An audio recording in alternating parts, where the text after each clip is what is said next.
Você já assistiu A Hora do Pesadelo? Ou o filme do Fred Krueger? No caso, o filme de 1984, o primeiro filme de uma franquia com 9 filmes, incluindo um que ele sai na mão com o Jason. E infelizmente nem todos são tão bons quanto esse primeiro aqui, que surgiu em uma época que estava nascendo vários filmes slashers por aí, como por exemplo Halloween, Sexta-feira 13, o Chuck, enfim, filmes de muita tiração de vida alheia. O grande diferencial desse aqui é que o Fred Krueger ataca as pessoas enquanto elas dormem, ou seja, se você dormir, amigão, já era. Esse filme pode parecer mais um filme slasher genérico, mas não, é muito bom e tá cheio de detalhezinho escondido. Então eu assisti de novo o filme A Hora do Pesadelo e fui pegando cada detalhe para mostrar para você.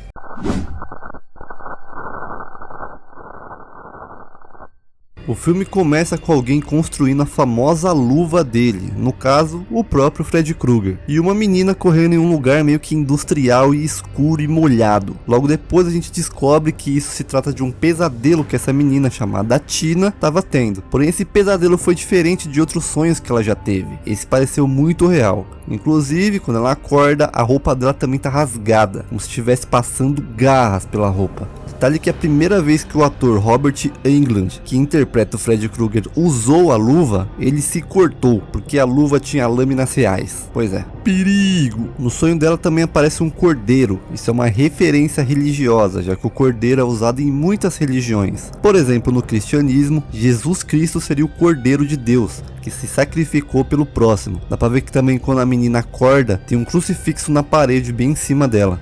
Tina, tem que cortar suas unhas ou parar com esse tipo de sonho.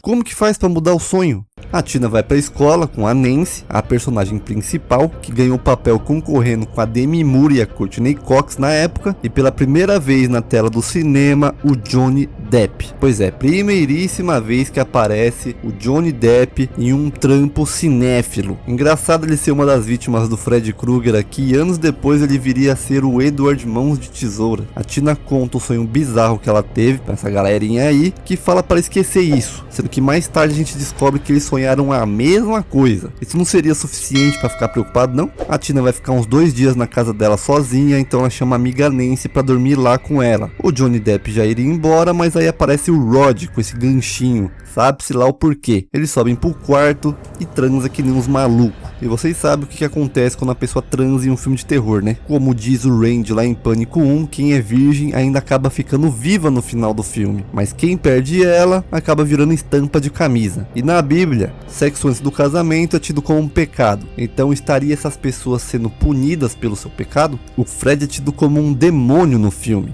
Tanto é que ele tenta pegar a Nancy aí pela parede, mas antes disso ele derruba o crucifixo. Mas aí ela acaba acordando e ele perde o poder dele. A Tina dorme e aí sim ela acaba sendo a primeira vítima do Fred. Essa cena dela andando pela parede, pelo teto, foi feita com um cenário giratório. Pra você ter uma noção, na verdade a Tina estava no chão e o Rod aqui, que na câmera parece ele estar de pé, na verdade ele estava de ponta cabeça, ele estava no teto do cenário. Tiveram que prender o câmera em um ponto específico do cenário também para ele não cair. Enfim, 20 minutos de filme, a Tina vira estampa de camisa. Inicialmente todo mundo achou que ela seria a grande protagonista do filme, já que ela aparece logo nas primeiras imagens, e é ela que aparece no primeiro sonho fugindo do Fred, referenciando assim o filme Psicose, onde a Marion morre no banho logo no começo do filme, também muito parecido com o que o Wes Craven fez no primeiro filme do Pânico. Que inclusive, caso você não saiba, o Wes Craven é o mesmo diretor de A Hora do Pesadelo e do filme do Pânico. Inclusive essa obra aqui, A Hora do Pesadelo, Fred Krueger, literalmente salvou a New Line Cinema, coprodutora de filmes de sucesso como por exemplo as sequências de A Hora do Pesadelo, A Hora do Rush, os filmes de Premonição, Invocação do Mal e acho que a obra mais querida e mais famosa, a trilogia Senhor dos Anéis. Pois é, agradeçam ao Wes Craven, inclusive apelidaram a coprodutora como a casa que o Fred construiu. A gente descobre que o tenente é o pai da Nancy e aqui tem um cartaz de desaparecido. No caso, ele é o Kevin Collins. Ele foi um caso de desaparecimento real lá em 1984, aparecendo o cartaz dele em filmes. caixa de leite e em tudo que era lugar. Porém, infelizmente, ele nunca foi encontrado. O Rod não é um lunático, pai. É sim, a Nancy decide ir pra escola e no meio do caminho aparecem essas imagens aí do subúrbio americano ali, sendo uma referência ao filme Halloween, lá de 1978. Então aparece o Rod e praticamente sequestra a Nancy, mas acaba sendo preso pela polícia. E sim, ele estranhamente parece muito com Michael Jackson lá na época de 80. Ele foi preso pelo simples fato de que a menina morreu lá pelo Fred Krueger e quem tava no quarto com ela era o Rod. E por que é que você estava indo para o colégio hoje, Nancy? Ué, como assim, velho? Ela chega na escola e a professora dela, que você deve conhecer por ser a médium que fala com os fantasmas lá no filme Sobrenatural. E por não dormir direito à noite, a Nancy acaba dando aquela cochilada. E obviamente o Fred começa a provocar ela. A Nancy desce pra um lugar muito parecido com o lugar que apareceu no sonho da Tina. E eu acho que esse lugar aqui é como se fosse o inferno, a casa do Fred Krueger. Para acordar do pesadelo dela, ela acaba se queimando no sonho e acorda com a marca no braço dela. Eu acho legal também que o menino começa a citar Júlio César na aula, falando justamente que ele sonhou e o sonho dele acabou se tornando um pesadelo na vida dele. Então tem a famosa cena da banheira, onde a Nancy acaba dando aquela cochilada e as garras do Fred aparecem quase pegando ela. Essa cena foi filmada em uma banheira com um fundo falso ao redor de uma piscina. A mina quase morre afogada, se desesperando, chamando pela mãe dela, mas quando ela sai da banheira, ela tá mais calma que bicho preguiça de boa em uma árvore e fala que só escorregou. Eu só escorreguei. A Nancy toma remédio para ficar acordada, assistiu um filme de terror que também é um clássico chamado Evil Dead, ou A Morte do Demônio, ou Uma Noite Alucinante. Filme esse dirigido pelo Sam Raimi. Sim, é o mesmo que dirigiu os filmes do Homem-Aranha lá do Tobey Maguire. E o Wes Craven colocou esse filme na TV justamente porque no filme Evil Dead aparece um pôster do filme Quadrilha de Sádicos de 1977, do próprio Wes Craven. Sendo assim, no segundo filme de Evil Dead, Sam Raimi quis homenagear o Wes Craven de novo. Então colocou uma luva do Fred de fundo em uma cena. Luva original do primeiro filme. Luva essa que sumiu. Pois é, tem rumores de que a luva esteja com um agente do Robert Englund, que interpretou o Fred, mas não se sabe realmente. O Glenn aparece na casa da Nancy e ela tem uma ideia. Ela vai dormir e tentar encontrar o Fred. A missão do Glenn é ele ficar acordado e quando perceber que ela tá tendo um pesadelo, ele acorde ela e salve a vida dela. Mas o Bocó aí acaba dormindo também. E no sonho dela, ela consegue ver o Fred indo até a cela do Rod e depois correndo atrás dela. E enquanto ela corre dele, quando ela vai subir a escada da casa dela, ela pisa em uns buracos com gosma, como se estivesse o próprio Fred ali usando os poderes dele para segurar a Nancy. Mas se você pausar o filme, dá pra ver que os buracos estão ali antes mesmo dela pisar. O Rod, que estava preso, acaba dormindo na cela e o Fred acaba pegando ele, enforcando, fazendo parecer um suí. Vocês estão ligados o que? Tem o enterro do Rod.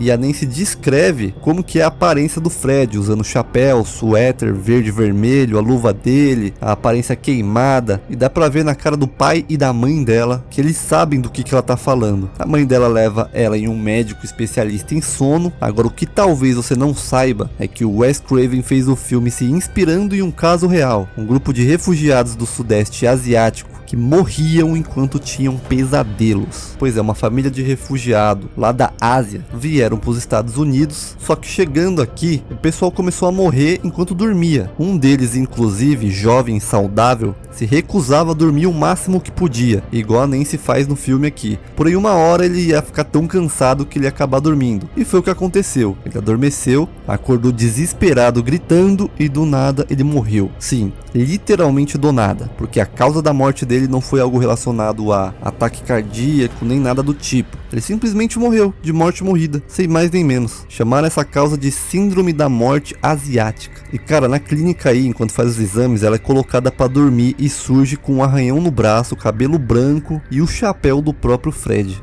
E a partir daqui, a mãe da Nancy começa a esconder as garrafas de bebida alcoólica dela. Tem algumas teorias na internet que falam que o Fred Krueger seria algo relacionado à depressão. Vamos lá, a Nancy mora com a mãe dela e os pais dela são divorciados. A mãe dela claramente bebe sem parar e aparentemente a Nancy é meio que controlada por tudo que ela faz. Por exemplo, o pai dela coloca alguém para ficar vigiando a filha dele e desse jeito ele consegue deter o Rod. Mais tarde a mãe dela coloca um monte de grade na casa inteira dela, deixando a menina presa lá dentro. O filme foi feito em 1984. Nessa época aí qualquer coisa relacionada a depressão, ansiedade ou saúde mental era muito associada ao sobrenatural. Então se a pessoa simplesmente estava mal da cabeça, o pessoal, ao invés de fazer uma terapia ou chamar um psicólogo ou algo do tipo, eles já achavam que era o demônio e chamavam um padre para exorcizar as pessoas. Enfim, claro que é uma teoria, porque nada disso nunca foi confirmado, né? Então a mãe dela finalmente conta a história sobre quem que era o Freddy Krueger.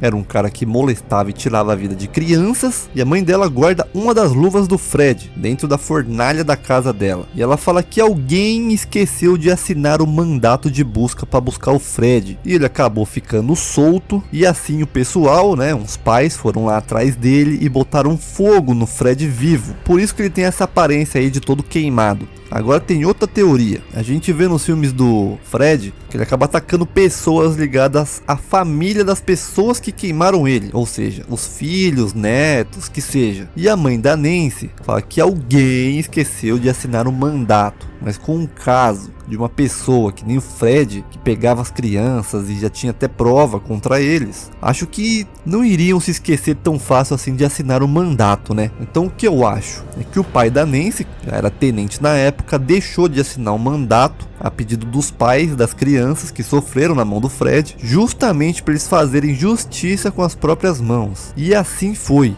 Anos depois, o Fred volta como uma maldição, pegando os filhos das pessoas que botaram fogo nele. O Glenn tá aí no quarto dele vendo TV e ouvindo música. Eu acho legal que tem um urubu de pelúcia olhando para ele. O urubu geralmente fica rodeando alguns animais que estão prestes a morrer, para ele ir lá e comer a carcaça do bicho. O urubu tá aí olhando diretamente pro Glenn, seria um prenúncio de que ele estaria próximo disso. A Nancy liga para ele, conta que tem outro plano, que seria ela dormir, agarrar o Fred, o Glenn acordaria ela bem na hora, e assim ela traria o Fred pro plano real, tiraria ele do sonho, onde eles matariam o Fred. A Nancy fala para ele não dormir, para eles se encontrarem à meia-noite, mas o Glenn faz o quê? Dorme. Eu acho que o mais bizarro disso tudo aqui é que a mãe do Glenn vai no quarto dele, ela acorda ele porque ele estava dormindo e fala para ele dormir. Eu quero que você vá dormir. É quase meia-noite. Qual que é o sentido disso? Chega o momento do Glenn ir de base e em inglês tem essa fala. Estação KRGR, que seria a palavra Krueger sem as vogais. E aí tem a famosa cena do Glenn sendo engolido pela cama e jorrando sangue por todo lado. O filme usou 500 galões de sangue falso no filme, e essa cena foi gravada de ponta cabeça. A cama, no caso, aí estaria no teto do cenário, só jogar o sangue lá de cima. O quarto era para virar de um lado, mas acabou virando pro lado oposto, e o sangue falso aí acabou indo direto para a porta onde que a câmera tava. E junto da câmera tinha vários outros fios expostos, dando um curto e acabando com a energia do lugar, quase matando alguém de verdade, mas ninguém ficou ferido, graças a Deus. Essa cena também é uma inspiração na cena do elevador do filme O Iluminado, que foi lançado 4 anos antes. E a cena terminaria com o corpo do Glenn saindo da cama, mas ficou muito assustador, então retiraram ela do filme. A polícia chega na casa do Glenn, incluindo o pai da Nancy. Ela fala com ele e ela tem um outro plano. Na verdade é o mesmo plano que ela tinha com o Glenn, só que ao invés de ser o Glenn acordar ela, seria o próprio pai. E ela fala isso. Pai, você tem que vir e arrombar a porta exatamente em 20 minutos. A partir desse momento que ela fala isso, faltam exatamente 20 minutos pro filme acabar. A Nancy faz uma porrada de armadilha para pegar o Fred, espalha pela casa inteira, ora pra Deus e vai dormir. Desce até aquele lugar onde o Fred fica, que seria o inferno, que inclusive as cenas aí foram gravadas no porão da prisão Lincoln Heights, em Los Angeles, que hoje é um prédio condenado e abandonado por ter muito amianto. Lá ela acaba encontrando o Fred e ainda dentro do sonho dela ela acaba voltando pra casa dela, onde ela agarra o Fred e acorda pelo despertador dela. O Fred cai em todas as armadilhas dela, incluindo pegar fogo, mas ele aí vai e ataca a mãe da Nancy, que some de uma forma sobrenatural bizarra. O Fred volta, mas ela, por não acreditar mais nele, ele acaba sumindo. Essa é a fraqueza dele, se você não acreditar mais nele, ele não tem força. E o filme termina de dia com a mãe dela e os amigos dela de volta. Ela entra no carro e a capota do carro fecha desse jeito. Vamos nessa? E o pessoal toma um susto. A reação deles aí do dos atores foram real. Não era pra capota fechar desse jeito aí. O carro se tranca, o Fred pega a mãe da Nancy igual um boneco pela janela da porta. E não sei se você percebeu, mas a capota tem a mesma cor do suéter do Fred. E é simplesmente esse o final. O Fred tem um total de 7 minutos de tela, o filme inteiro. Demoravam 4 horas para fazer a maquiagem do Robert Englund. E o filme originalmente teria um final feliz. O final seria a Nancy parando de acreditar no Fred, ela acorda e todo mundo tá vivo, normal. O filme não passaria de um pesadelo da Nancy. Esse era o final ideal pro Wes Craven. Já o Robert Shea, produtor do filme, queria um final para deixar o filme aberto para sequências. O final seria o Fred dirigindo o carro, no final com as crianças e dando risada, e as crianças chorando. O Wes Craven odiou esse final e no final das contas ficou esse final aí sem pé nem cabeça, com a mãe da Nancy sendo sugada igual um boneco para dentro da casa. E o carro lá com a cor do suéter do Fred indo embora. Mas o filme não deixa de ser bom por causa disso. É um ótimo filme. Caso você esteja aqui ainda, aproveita para deixar um like, se inscreve no canal e aproveita para deixar a sugestão aí também. Muito obrigado e um beijo.